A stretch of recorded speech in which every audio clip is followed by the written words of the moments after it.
Մի քանի օր առաջ ես հանդիպել էի շատ հետաքրքիր անձնավորության եւ խոսում էինք Հիսուսի մասին։ Եվ նա ասաց, որ եթե Աստված կա, ինչու է այս կյանքում այսքան մարդիկ վատ բաներով մահանում են։ Ես նրան հարցրեցի, ասեցի լավ, եթե Աստված չկա, ինչու է, երբ որ թթվածի նկա, շատ մարդիկ թթվածին խնդրից մահանում են։ Նա ասաց, դե ուրեմն առողջական խնդիր կա։ Ասից դու չես նկատում, որ հոգևոր աշխարհում էլ ինչ-որ խնդիր կա, Աստված կա, բայց իրականում կա մեկը, որը որ խանգարում է մարդուն մոտենա Աստծուն, խանգարում է տեսնի ճշմարտությունը, դրա համար էլ այսքան խնդիրներ եղավ։ Եվ ես նրան ասեցի, գիտես Հիսուսին նրան չարչարեցին, նրան ծեծեցին, փշեպսակը հագցրեցին, նրան իրականում ստորացրեցին, մերկացրեցին, թքում էին նրա վրա, սպունգով քացախ էին տալի ջրի տեղը, իրական նա մեծ ցավեր վերապրեց եւ մի պատճառ ուներ դա, որ այդ չարությունը քո կյանքում չլինի։ Նա ուներ մեծ խնդիրներ առողջական խաչի վրա գանված, բայց նա մի բան էր անում, ասում էր հայրների նրանց, որովհետեւ չեն հասկանում ինչ են անում։ Եվ եթե այսօր ինձ ու քեզ այդ ցավերը տային, այդ ցավերը, այդ նվաստացում, այդ վերքերը, Սիրելիս, ես նրան հարց եմ տալիս, իսկ դու ինչ կանեիր, եթե դու անցներ այդպիսի տառապանքի միջոցով, որ քո տան անդամները մտածեն դու գժվել ես, նրանք քեզ չուզենան, որ դու ինչ-որ գործողություն ծավալես, որ դու պետքա ծնվեիր լավ հրաշալի տեղ, բայց դու ծնվում ես գոմում, որ ծառավ ես ջրի տեղը քացախ են տալիս, որ քեզ մերկացնում են հանրության առաջ եւ ծիծաղում են քեզ վրա։ Ինչ կաներ դու այդ մարդկանց, ասում եմ, լսի, ասում եմ, եթե իմ ձեռը հնարավորություն լիներ, բոլորին կվերացնեի։ Ասում բայց գիտես, կար մեկը, որ այդ հնարավորությունները եւ ասեց, հայր, ների նրանց։ Սիրելիներս, գիտեք, այդ խաչի գործողությունը այնքան զորեղ է,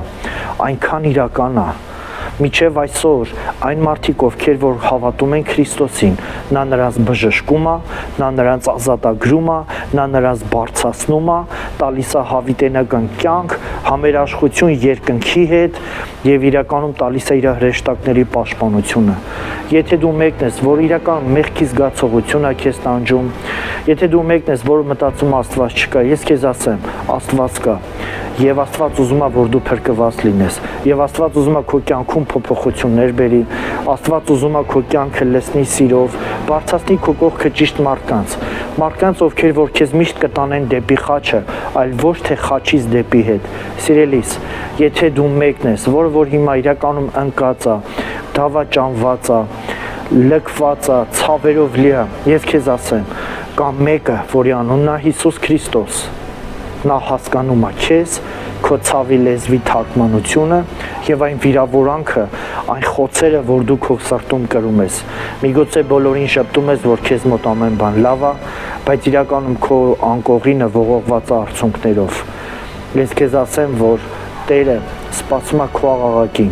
երբ որ դու կկանչես Հիսուսին, գիտես Աստծո խոսքը ասում է, կանչիր ինձ եւ ես քեզ կպատասխանեմ։ Աստված ուզում է պատասխանի քեզ